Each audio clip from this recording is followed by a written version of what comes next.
From KUNC and the NPR network, this is In The NoCo. I'm Erin O'Toole.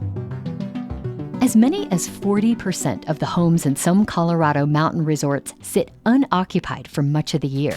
And housing is in such short supply in communities like Breckenridge or Steamboat Springs that many workers find themselves living in hotels rather than a house or apartment. So leaders in a group of ski towns are asking lawmakers for a new tool. They want the ability to discourage those homeowners who let their properties sit empty.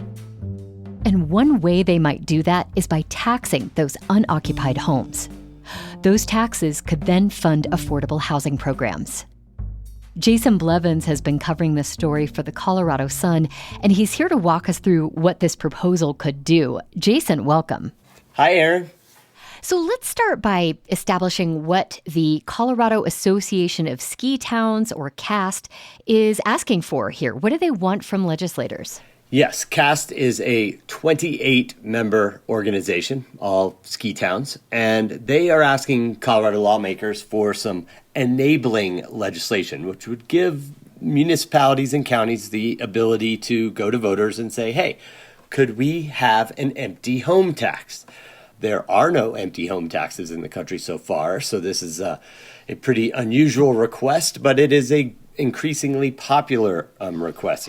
As you said, there are no towns in Colorado that tax empty homes, but there are taxes that do this in places like Vancouver.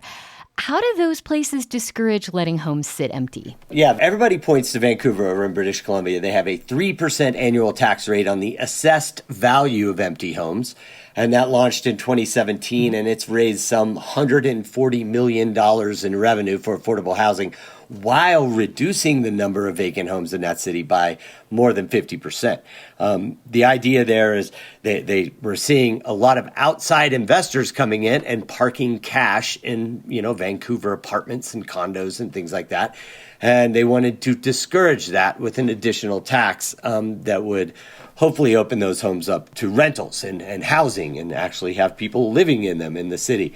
The intention there by the Colorado Association of Ski Towns is also to disincentivize people from parking cash in homes, but they're also looking at homes that are potentially used as short-term rentals, homes that are maybe just used a week a year as a second home, a vacation home sort of thing. And as you know, in ski towns, that is a very popular option. Like you said, more than 40% in places like Summit County and Eagle County of all the homes in those counties are second homes and owned by people who do not live in them full time. Okay, well, let's say I own a vacation home in one of these towns. How often does it have to sit empty to be labeled a vacant home under this plan? The proposal by Colorado Association of Ski Towns, everybody calls it CAST, they're light on details, but that is by intention. They want to allow local communities to sculpt their own questions for voters. They just say homes that sit empty for a majority of the year. But the proposal in, say, South Lake Tahoe has a threshold for 182 days a year. And that tax would be a per unit one-time cost, not assessed value, but say $3,000. In Hawaii, they're doing the same thing. That would be 180 days a year, and that is a 3% tax on the assessed value. So a couple different options out there that are sort of being considered. Crescent Butte once asked voters in 2021 to approve a $2,500 a year empty home tax for half the year, and voters declined to approve that proposal. But the details are kind of light right now, and I think that's by design, as ski towns and resort communities will craft their own proposals.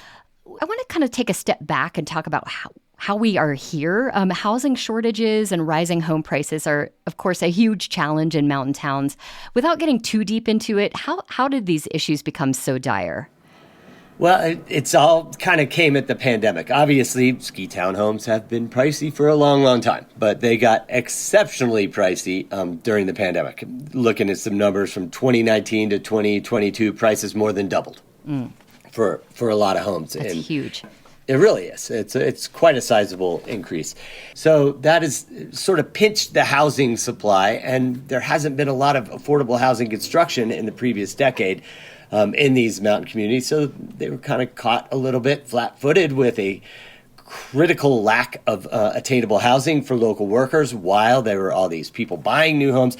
And it's sort of created what many are calling a housing crisis in the mountain communities. And it's being really felt in these landlocked kind of communities where, they live in narrow valleys. They're surrounded by federal land. They don't have a lot of options for places to go build big vertical, apartment buildings and condo complexes for workers. Well, I would think that those soaring housing prices would be a good thing for local tax revenue. Why is that a problem? You are correct. As we all know, our property tax bills have gone up significantly, and that has given record-setting revenue to resort communities, and they are using that for affordable housing.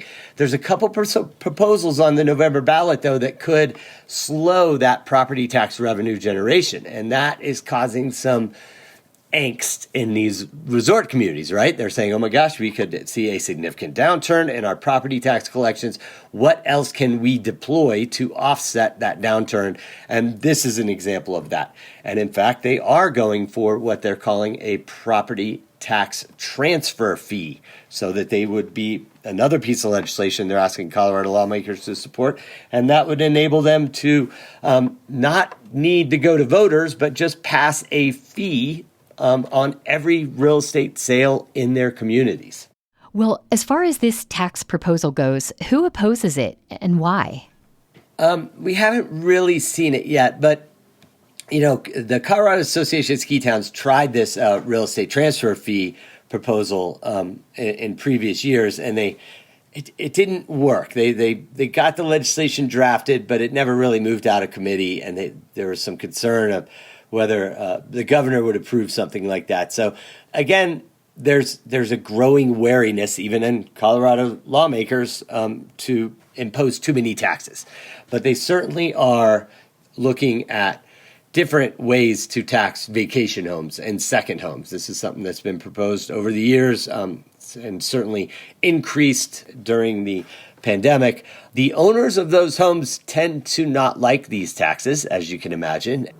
They argue that these second homes, when they come to town and when they rent them to vacationers, are critical components of the local tourist economies.